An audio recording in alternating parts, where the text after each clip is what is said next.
இனிமே கண்ணை மூடிட்டு கடலை எண்ணெய் வாங்கலாம்.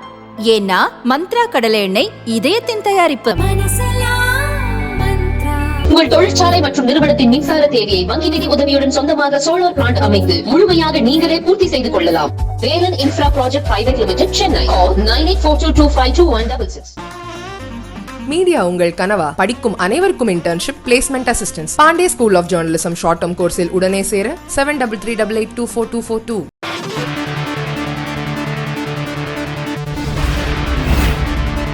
பொய்யான விஷயங்களை முன்வைத்து அதை காங்கிரஸ் எம்பி ராகுல் காந்தி பிரச்சனையாக்கி வருவதாக மத்திய உள்துறை அமைச்சர் அமித் ஷா குற்றம் சாட்டியுள்ளார். நேற்று ஹிமாச்சல பிரதேசத்தில் செய்தியாளர்களிடம் பேசிய அமித் ஷா, ராகுல் காந்தி அரசியலுக்கு வந்த பின் இந்த நாட்டின் அரசியலே மாறிவிட்டது. இதற்கு முன் அரசியல் கட்சிகள் உண்மையான பிரச்சனைகளை மக்கள் முன் திரித்து பேசுவார்கள். ஆனால் பொய்யான விஷயத்தை மட்டுமே பிரச்சனையாக்க வேண்டும் என்று புதிய பாரம்பரியத்தை ராகுல் காந்தி தொடங்கியுள்ளார். இதற்கு சிறந்த உதாரணம்தான் அக்னி வீரர் திட்டம். அந்த திட்டத்தில் சேர்ந்து 4 ஆண்டுகளுக்கு பிறகு 75% அக்னி வீரர்களுக்கு எதிர்காலமே இல்லாமல் போய்விடும், அவர்களின் வாழ்க்கையை நாசமாகிவிடும் என்றும் இந்த திட்டம் குப்பை தொட்டியில் வீசப்படும் என்றும் ராகுல் காந்தி கூறியிருக்கிறார். அக்னிவீர் திட்டம் குறித்து ராகுல் காந்தியின் கருத்து முற்றிலும் தவறானது. இத்தகைய கருத்து நாடு முழுவதும் பரப்பப்படுகிறது. 100 பேர் அக்னி வீரராக மாறினால் அவர்களில் 25% பேர் இராணுவத்தில் நிரந்தரமாக பணி அமர்த்தப்படுவார்கள் என்பது திட்டம். மீதமுள்ள 75% பேருக்கு பாஜக ஆளும் மாநிலங்கள் தங்கள் மாநில காவல்துறையில் 10 முதல் 20% இடஒதுக்கீடு வழங்கியுள்ளன. மத்திய அரசின் துணை இராணுவ படையிலும் 10% இடஒதுக்கீடு வழங்கப்பட்டுள்ளது. இடஒதுக்கீடு தவிர அரசு பணிக்கு முயலும் போது வயது தேர்வு போன்ற தேர்வு செயல்முறைகளில் நிறைய தளர்வுகளை அவர்கள் பெறுவார்கள். உடல் பரிசோதனைகள் மூலம் அவர்கள் செல்ல வேண்டியது இல்லை. இதற்கு பிறகு வேலை கிடைக்காத அக்னி வீரர் இருக்க வாய்ப்பு இல்லை. பல செக்யூரிட்டி நிறுவனங்களும் அக்னி வீரர்களுக்கு முன்னுரிமை அளித்துள்ளன. 4 வருடங்கள் பணியில் இருக்கும் போது அவர்கள் கணிசமான சம்பளத்தை வாங்குவார்கள். அதன் பிறகு நிரந்தர வேலை கிடைக்கும். ஆனால் தனது கட்சியின் நலனுக்காக ராகுல் காந்தி முழு பொய்களை சொல்லி மக்களை தவறாக வழிநடத்துகிறார் என்றார்.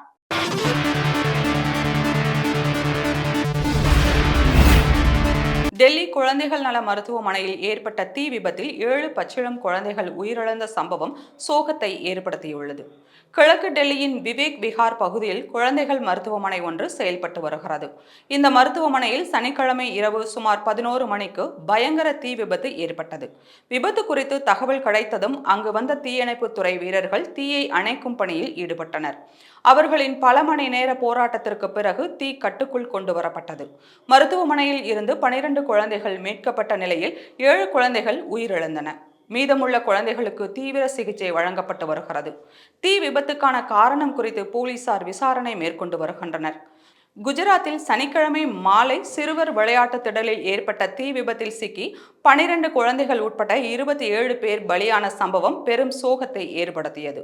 இந்த சோக நிகழ்வு நடைபெற்ற அதே நாளில் டெல்லி மருத்துவமனையிலும் தீ விபத்து ஏற்பட்டு 7 பச்சிளம் குழந்தைகள் உயிரிழந்து இருப்பது பெரும் அதிர்ச்சியை ஏற்படுத்தியுள்ளது. டெல்லி குழந்தைகள் மருத்துவமனை தீ விபத்திற்கு பிரதமர் நரேந்திர மோடி, டெல்லி முதல்வர் கெஜ்ரிவால் உள்ளிட்டோர் இரங்கல் தெரிவித்துள்ளனர்.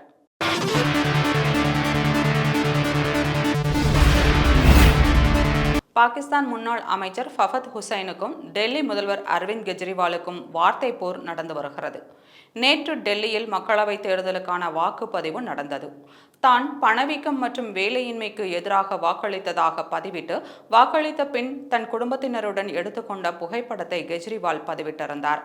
அந்த பதிவை ரீட்வீட் செய்த பாகிஸ்தான் முன்னாள் அமைச்சர் ஃபஃபத் ஹுசைன், வெறுப்பு மற்றும் பயங்கரவாத சக்திகளை அமைதியும் நல்லிணக்கமும் வீழ்த்தட்டும் என்று குறிப்பிட்டிருந்தார். அதற்கு பதில் ட்வீட் செய்த அரவிந்த் கெஜ்ரிவால், நானும் என் தேச மக்களும் இங்குள்ள பிரச்சனைகளை கையாள முழு திறன் கொண்டுள்ளோம். உங்களின் ட்வீட் எங்களுக்கு தேவையில்லை. உண்மையில் பாகிஸ்தானில் இப்போது நிலைமை மோசமாக இருக்கிறது. நீங்கள் உங்கள் தேசத்தை கவனித்துக் கொள்ளுங்கள்.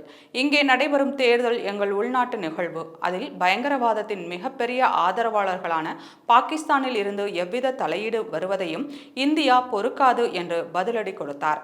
அதற்கு பதிலளித்த ஹுசைன், தேர்தல் உங்கள் நாட்டில் நடக்கிறது என்பது தெரியும். பாகிஸ்தானை குறிப்பிடாமல் இந்திய அரசியல் இல்லை. பாஜக எப்போதும் இஸ்லாமியருக்கு எதிராக பேச எங்களைத்தான் குறிப்பிடுகிறது. பாகிஸ்தானில் சூழல் சரியாக இருக்கிறது என்று பதிவிட்டுள்ளார்.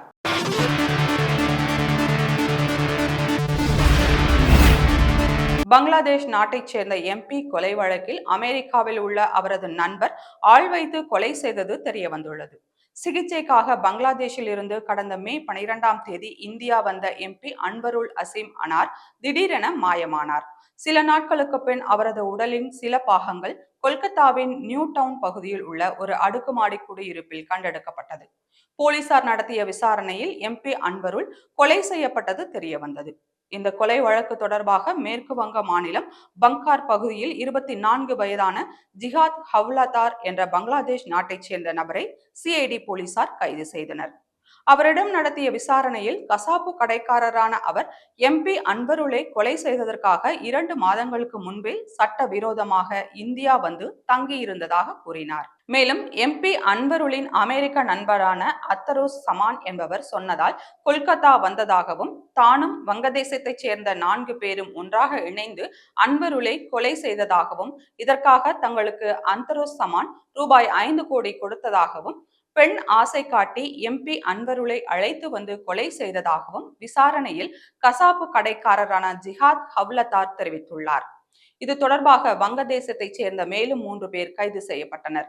அவர்களிடமிருந்து மேற்கொண்ட விசாரணையில் எம்பியை கொலை செய்து துண்டு துண்டாக வெட்டி பல்வேறு இடங்களில் வீசியிருப்பது அம்பலமாகியுள்ளது. பெண் ஆசை காட்டி ஸ்லஸ்டா ரஹ்மான் என்பவரும் பங்களாதேஷ் தலைநகர் டாக்காவில் போலீசாரிடம் பிடிபட்டுள்ளார். மேலும் சிசிடிவியில் எம்பி ஒரு பெண்ணுடன் குடியிருப்புக்கு செல்லும் காட்சிகளும் பதிவாகியுள்ளது. கைதான ஜிஹாத் ஹவ்லதார் நீதிமன்றத்தில் ஆஜர்படுத்தப்பட்டார். 12 நாள் சிஐடி போலீசார் காவலில் வைத்து விசாரிக்க நீதிமன்றம் உத்தரவிட்டுள்ளது.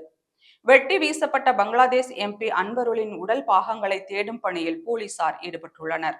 இந்த கொலைக்கு மூளையாக செயல்பட்ட அமெரிக்காவில் உள்ள எம்பி அன்வருலின் நண்பர் அத்ரோஸ் சமானை கைது செய்ய இன்டர்போல் உதவியை நாடியுள்ளதாக தகவல் கிடைத்துள்ளது.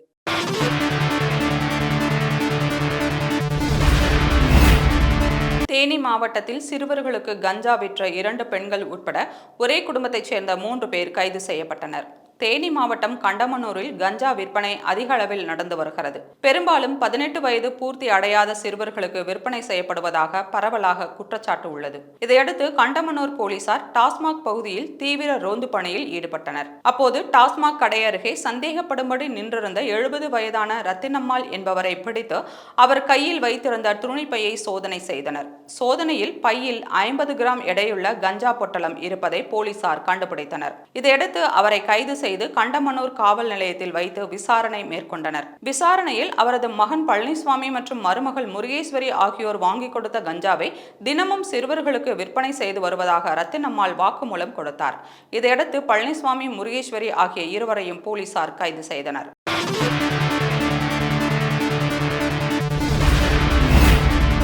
நாட்டின் எல்லையில் உள்ள இடங்களை ஆக்கிரமித்து சீனா வீடுகள் மற்றும் சாலைகளை அமைத்து வருகிறது என்று காங்கிரஸ் தலைவர் கார்கே பேசியிருந்த நிலையில் நாட்டின் 1 இன்ச் நிலம் கூட ஆக்கிரமிக்கப்படவில்லை என பாதுகாப்புத்துறை அமைச்சர் ராஜ்நாத் சிங் திட்டவட்டமாக தெரிவித்துள்ளார். மக்களவை தேர்தலை ஒட்டி ஹிமாச்சல் பிரதேச மாநிலத்தில் நடைபெற்ற பிரச்சார கூட்டத்தில் பேசிய காங்கிரஸ் தலைவர் மல்லிகார்ஜுன கார்கே, இந்திரா காந்தி பிரதமராக இருந்தபோது பாகிஸ்தானை 2 துண்டுகளாக பிரித்து வங்கதேசத்தை உருவாக்கினார். ஆனால் தற்போது நாட்டின் எல்லையில் உள்ள இடங்களை ஆக்கிரமித்து சீனா வீடுகள் மற்றும் சாலைகளை அமைத்து வருகிறது. இதுகுறித்து பிரதமர் மோடி நடவடிக்கை எடுக்காமல் அமைதி காக்கிறார் என்று விமர்சித்திருந்தார். கார்கேவின் இந்த விமர்சனம் குறித்து டெல்லியில் செய்தியாளர்களை சந்தித்த பாதுகாப்புத்துறை அமைச்சர் ராஜ்நாத் சிங்கிடம் கேள்வி எழுப்பப்பட்டது. அதற்கு பதிலளித்த அவர், நமது நாட்டிற்கு சொந்தமான 1 இன்ச் நிலத்தை கூட யாரும் ஆக்கிரமிக்கவில்லை என்று பாதுகாப்புத்துறை அமைச்சர் என்ற முறையில் திட்டவட்டமாக தெரிவிக்கிறேன். இந்தியா மற்றும் சீன ராணுவ அதிகாரிகள் இடையே நல்ல சூழ்நிலையில் பேச்சுவார்த்தை நடைபெற்று வருகிறது. அதன் முடிவுகளுக்கு நாம் காத்திருக்க வேண்டும். தற்போது நான் இந்த விவகாரம் குறித்து விவாதிக்க ஆரம்பித்தால் மக்கள் பெருமைப்படுவார்கள். ஆனால் இரு நாடுகளுக்கு இடையே பேச்சுவார்த்தை நடந்து வருவதால் அந்த விவரங்களை நான் வெளியிட விரும்பவில்லை என்று ராஜ்நாத் சிங் தெரிவித்துள்ளார்.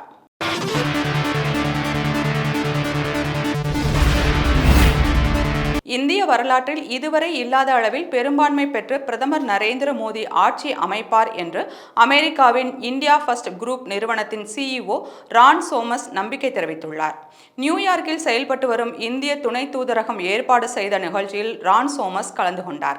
அவர் பேசுகையில், இந்தியாவில் மக்களவைத் தேர்தல் நடைபெற்று வருகிறது. 140 கோடிக்கு மேல் மக்கள் தொகை கொண்ட நாட்டின் தேர்தல் நடைமுறை வியப்பை தருகிறது. உலகமே இந்தியாவின் தேர்தலை உற்று நோக்குகிறது. இந்த தேர்தலில் பிரதமர் நரேந்திர மோடி இந்திய வரலாற்றில் இதுவரை இல்லாத அளவில் பெரும்பான்மை பெற்று ஆட்சி அமைப்பார். 2047ஆம் ஆண்டுக்குள் இந்தியாவை வளர்ந்த நாடாக மாற்றுவதை இலக்காக கொண்டு பிரதமர் மோடி செயல்பட்டு வருகிறார். இந்தியாவில் பல்வேறு சீர்திருத்தங்களை அவர் மேற்கொண்டு வருகிறார். அடுத்த 23 ஆண்டுகளில் இந்தியா அமெரிக்க உறவு உலக அரங்கில் முக்கிய பங்கு வகிக்கும். வர்த்தக முதலீடு, பொருளாதார ஒருங்கிணைவு, தொழில்நுட்பம் மற்றும் கண்டுபிடிப்புகள், கல்வி மற்றும் திறன் மேம்பாடு ஆகிய துறைகளில் இரு நாடுகளும் இணைந்து செயல்படுவது இந்தியாவின் வளர்ச்சிக்கு உறுதுணையாக அமையும் என்று ரான் சோமஸ் கூறினார்.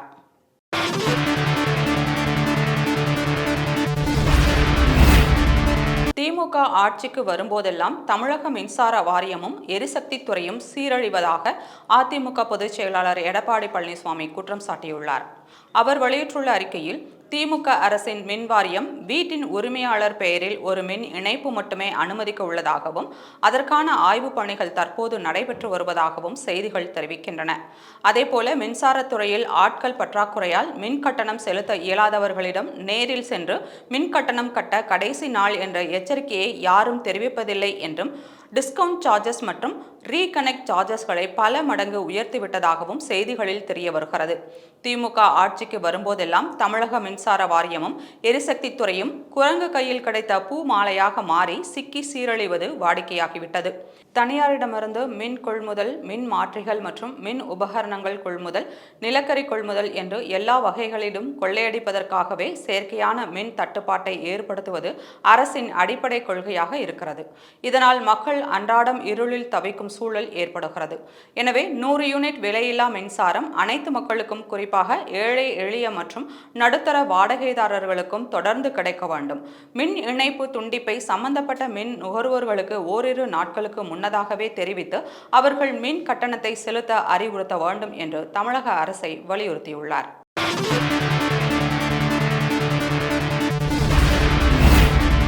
நடந்து கொண்டிருக்கும் மக்களவைத் தேர்தலில் காங்கிரஸ் 40 இடங்களில் கூட வெற்றி பெறாது என்று மத்திய இணையமைச்சர் எல் முருகன் தெரிவித்துள்ளார்.